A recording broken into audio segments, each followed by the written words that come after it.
In the game Skyrim, there's many different unique weapons and armor that feel completely useless and ends up inside of that one chest. But in today's video, I want to create a unique build using the Azadol's armor, one of Skyrim's most weirdest armor set because of its enchantments. For me to create this build, you must understand what every piece of enchantment this armor has. Let's start with the helmet. As the description says, increases magical cost of conjuration spells by 25%, but doubles the casting range of all ruined spells.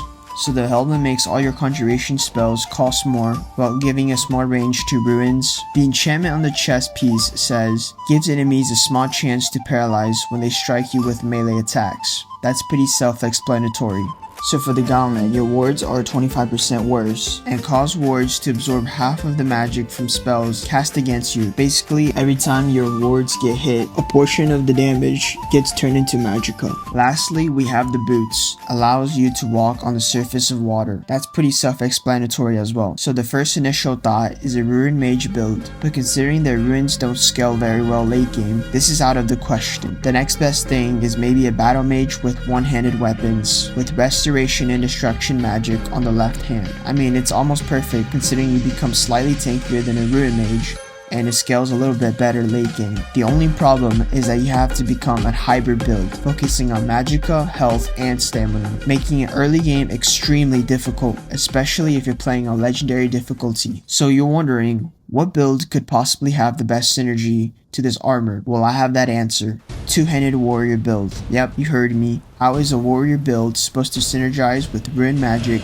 and wards? Well, let me explain. In the game, there's a weapon called the Dawnguard Ruin Hammer, and just like the name of the weapon, bashing on a surface places a fire ruin on the ground that explodes for 50 points of fire damage when an enemy steps on it. And yes, the ruin magic doesn't cost the magicka.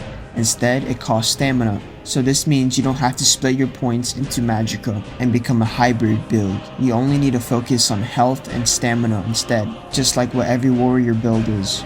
Not only does the bashing do fire damage, but it also increases your destruction level, meaning you don't have to invest any magicka into your skill tree at all, and your destruction level will still level up. In the destruction skill tree, you can increase the fire damage by 50% and also place your ruins 5 times as far.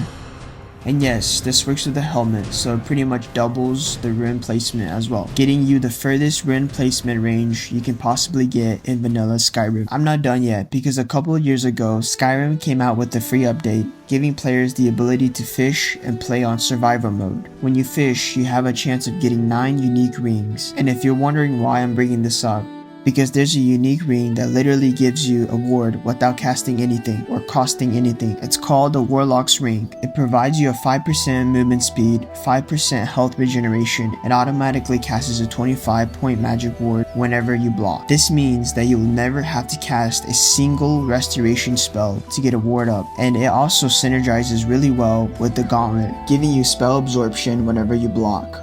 The only downside is that it's weaker than the other wards in the restoration skill, and it doesn't level up your restoration, but considering that it costs nothing to cast makes it extremely worth it. If that's not enough, there's more. Now that you're tanky, because you're a two-handed warrior who walks in front of enemies and tank hits, the chestplate will now have a chance to paralyze them when they hit you. So I'm telling you that mages, warriors, draugrs can't do anything to you, because you block magic attacks with your wards, paralyze anyone who hits you in melee range, and you can shoot a ruin magic to any archer who is too far. You literally become unstoppable. I mean, so much so that even water rejects you, so you can literally walk on it. If you enjoyed this video, hit that like button and consider subscribing for more Skyrim video like this, so I'll know that people actually like them. But anyways, bye.